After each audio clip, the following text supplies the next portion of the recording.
Praise the Lord, everyone. We just got the news that J.C. Rao uncle passed away. He went to be with the Lord. And as the Bible says, the memory of the righteous is a blessing. And I very strongly believe this.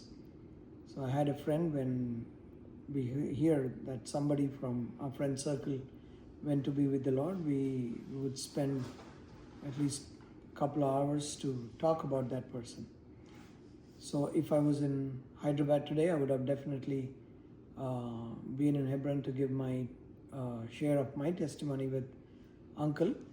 So since I'm far, so what I would like to do is I want to share some interesting things about my experience with J.C. Rao Uncle. Initially, I would like to speak in English and then I'll repeat the same thing in Telugu also. I met J.C. Rao Uncle in 2013 when I was speaking along his side in Atlanta Little Flock special meetings. It was not a church those days, it was only a fellowship. So 2013, it was the first time I met Uncle, and interestingly what I heard from Uncle was when he heard my name, he said, "Arey, na peru kuda Chandra, yeah, I'm also Chandra." So that connection was something interesting. So he's Jay Chandra Rao, I'm Chandra Rudrapati. So that connection was formed, and I met Uncle, and we had wonderful meetings. And in those meetings, they asked me to write a song. And I wrote a song called Unnatamaina Ni Prema. And Uncle, first day, did not respond. He spoke the first day, and he didn't speak to me much. But next day, after my session, he spoke to me, and then even from day one, it was like a father-son speaking. The kind of camaraderie we had in the relationship. And another thing that he did was, he didn't say anything about that song. But I met him a little later, again maybe 2 or 3 years later, and he came back and told me, "Chandra, you know that song Unnatamaina Ni Prema? I got it translated into Hindi, and people are singing it in Delhi, and I got it translated in Chennai, and they are singing in Jehoshama." Yeah, so in his typical style, he said, "Pa, అమోఘంగా పాడుతున్నారయ్యా, అసలు ఎంత గంభీరంగా పాడతారంటే." So he was very, very appreciative of that. I didn't know that he liked that song so much. And a couple of years later, I was playing this song, Yesu Prabhu Anive, Mahima Nirikshana. I was playing on the keyboard. I was using the strings tone, and in the middle of the song, he turned to me and said, "Harmonium marchaya, harmonium lo vainchu, adendadi." So he loved harmonium so much. So immediately I changed the tone from strings to harmonium, and I played on that. One thing that I always remember about Uncle is he always used to end the conversation saying these words, "Do the work of the Lord faithfully. దేవుని సేవ నమ్మకంగా చేసుకోయ్యా." I was listening to all the testimonies in Hebron, and I did not hear this at all. I don't know, I didn't hear anybody sharing this. But I don't know why Uncle shared one interesting testimony that I want to share with you all. You all know that Uncle's wife, she passed away in a tragic train accident. And then he had 5 children to take care of. And one day, as he was working in the kitchen, he was boiling some hot water, it seems. And that water spilled onto his stomach.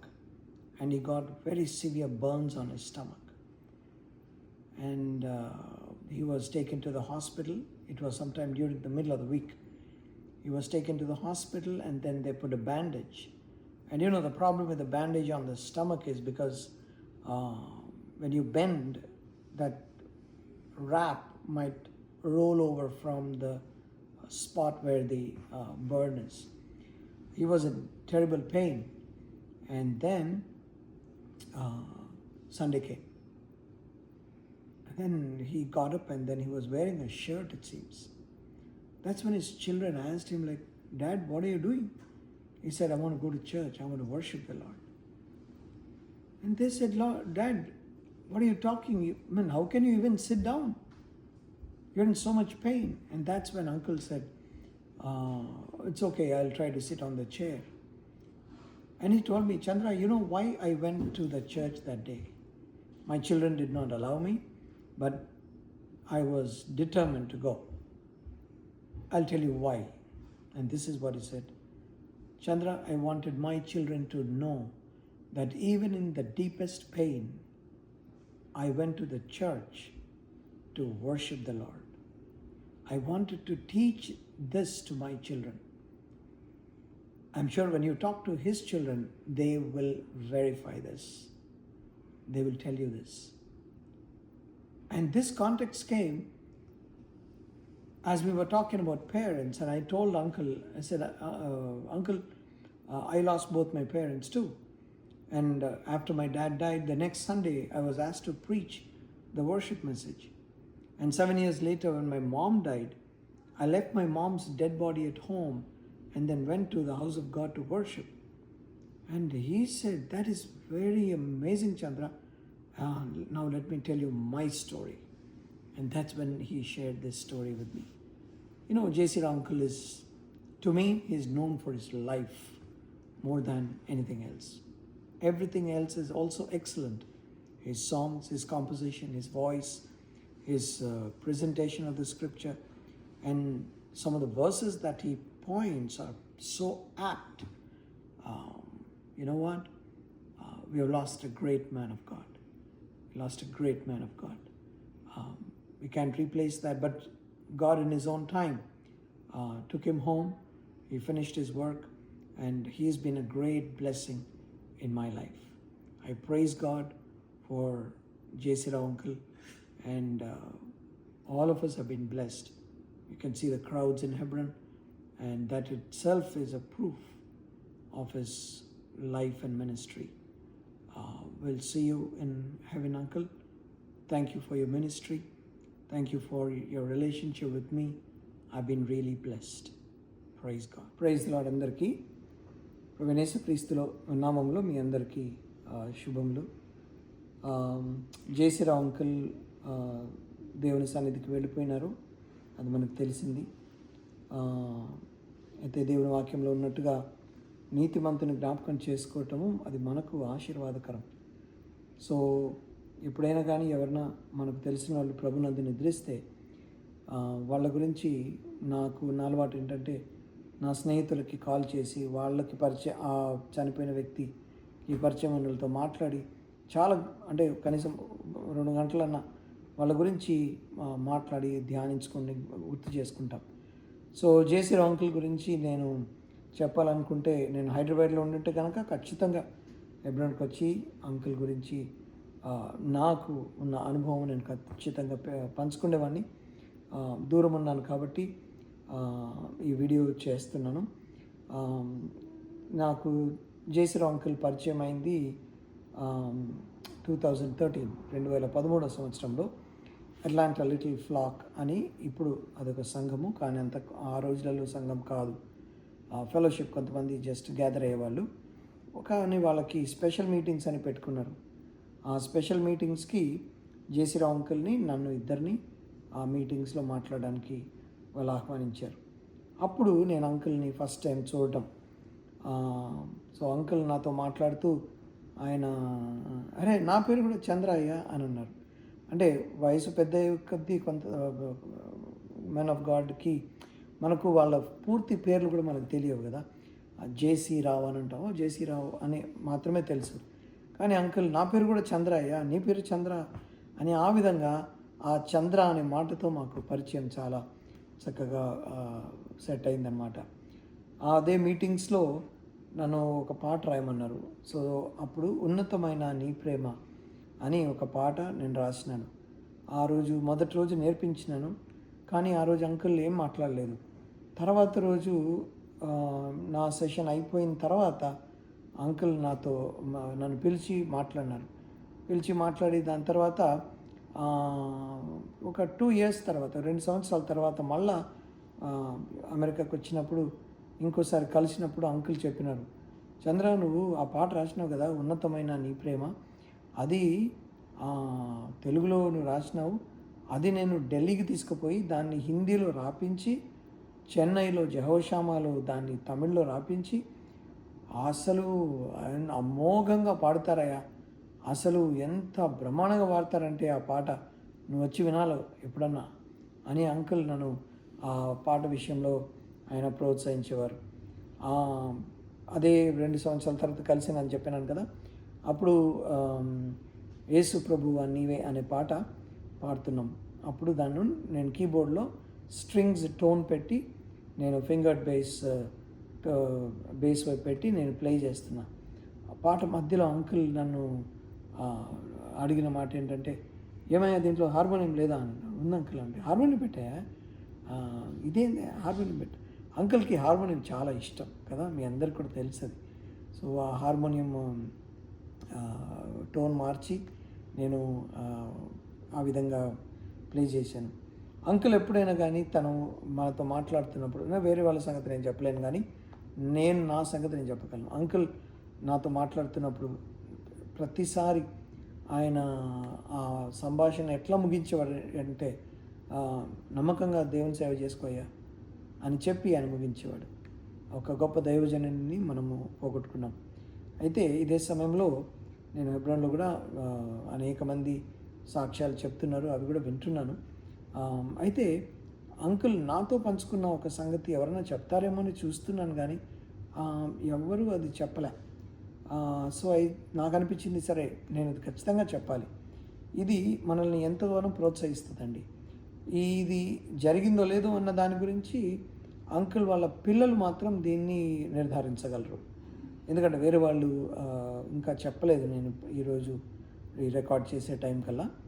So మనకందరికి తెలుసు కదా, uncle వాళ్ళ భార్య aunty train యాక్సిడెంట్లో ఆయన చనిపోయినారు.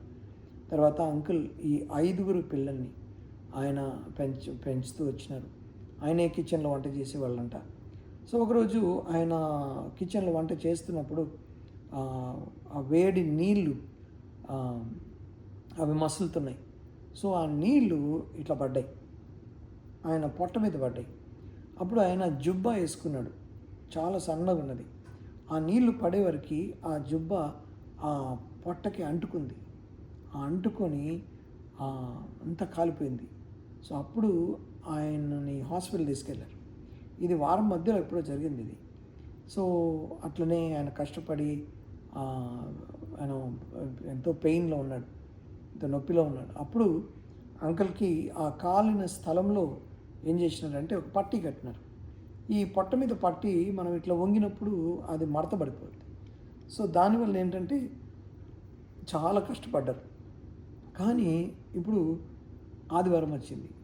ఆదివారం ఉదయం లేచి ఆయన బట్టలు వేసుకుంటున్నాడు, షర్ట్ వేసుకుంటున్నాడు. పిల్లలు అడిగినారు, ఏం డాడీ షర్ట్ వేసుకుంటున్నావు అంటే, నేను చర్చ్కి వెళ్తున్నాను అని అన్నాడు. అరే ఇదేంది ఇది, మీకు ఆరోగ్యం బాగాలేదు, మీరు ఎంత నొప్పిలో ఉన్నారు, కిందట్లో కూర్చుంటారు మీరు, అవసరమా ఇప్పుడు వెళ్ళడం, నో ఇది నాట్ రైట్ అని అంటే అంకుల్ అన్నారు, లేదు నేను కిందకు కాదులే, నేను చైర్ మీద కూర్చుంటాను అని ఏదో విధంగా పిల్లలకి నచ్చజెప్పేసి అంకుల్ చేసిన పని ఏంటంటే, ఆయన మందిరానికి వచ్చి ఆయన ఆరాధన చేయాలని వచ్చినారు. ఆయన నాకు చెప్పిన మాట ఏంటంటే, చంద్ర నేను ఎందుకు ఆ రోజు ఆదివారం సంఘానికి వెళ్ళాను తెలుసా అని అంటే, అంకుల్ చెప్పండి అంటే ఆయన అన్నారు, నా పిల్లలు ఇది గమనించాలి, నా పిల్లలు ఇది చూడాలి. ఏంటిది, నాకు ఎంత నొప్పున్నా ఎంత బాధున్నా నేను దేవుని మందిరానికి వచ్చి నేను ప్రభుని ఆరాధన చేసిన. ఈ సంభాషణకి కారణం ఏంటంటే, ఏదో మనం ఏదో మాట్లాడుకుంటున్నప్పుడు ఆ అంకుల్కి చెప్పినాను, అంకుల్ మా తల్లిదండ్రులు ఇద్దరు కూడా ప్రభునందు నిద్రించినారు. మా డాడీ చనిపోయిన తర్వాత మా సేవకుడు నన్ను పిలిచి తర్వాత ఆ వారమే అదే వారం ఫ్రైడే మా డాడీని సమాధి చేస్తే ఆదివారం వచ్చి నువ్వు వాక్యం చెప్పమని అంకుల్ అన్నారు. 7 సంవత్సరాల తర్వాత మా అమ్మ చనిపోతే మా అమ్మ ఆ, పార్థివ శరీరం అంటే డెడ్ బాడీ ఇంట్లోనే పెట్టి నేను దేవుని మందిరానికి వెళ్ళి ఆరాధన చేయడానికి పోయినాను అని అన్నప్పుడు, చాలా మంచి పని చేసినావయ్యా, అది దేవునికి ఎంతో ఘనత అని చెప్తూ, నా సంగతి నేను ఒకటి చెప్తాను నీకు అని అంకుల్ ఈ సంగతి చెప్పినారు. ఎంత ప్రేమ చూడండి. దేవుని మందిరం అంటే నొప్పి కాదు, బాధ కాదు, ఇవన్నీ పక్కన పెట్టేసి నేను ప్రభువుని ఆరాధించాలి. కాబట్టి గొప్ప దైవజనుని మనం పోగొట్టుకున్నాం. ఆయన నాకు పరిచయం అయినప్పటి నుండి అంకుల్ గొప్పతనం ఏంటంటే, ఒక బలమైన గొప్ప నిజాతి అయిన క్రైస్తవుడు. ఆయన లైఫ్, ఆయన జీవితం, ఆయన వాక్యం చెప్తారు, పాటలు రాస్తారు, కంపోజిషన్, ఎంత మంచి గుణం, మనకు అన్నీ తెలుసు. వీటన్నిటిలో నాకు అనిపించింది ఏంటంటే, ఆయన ఒక మంచి దైవ సేవకుడు, మంచి విశ్వాసి, ఆయన దేవుని బిడ్డగా ఆయన ఈ లోకంలో జీవించినాడు. కాబట్టి ఆయన జీవితమే పలుకుతుంది. ఆయన వాక్యం చెప్తుంటే మన మైండ్లో, బుర్రలో ఆయన జీవితం ముందు కనబడుతుంటుంది అనమాట. ఆ విధంగా అంకుల్ మనకెంతో ఆశీర్వాదకరంగా ఉన్నారు, ప్రభునందు నిద్రించినారు.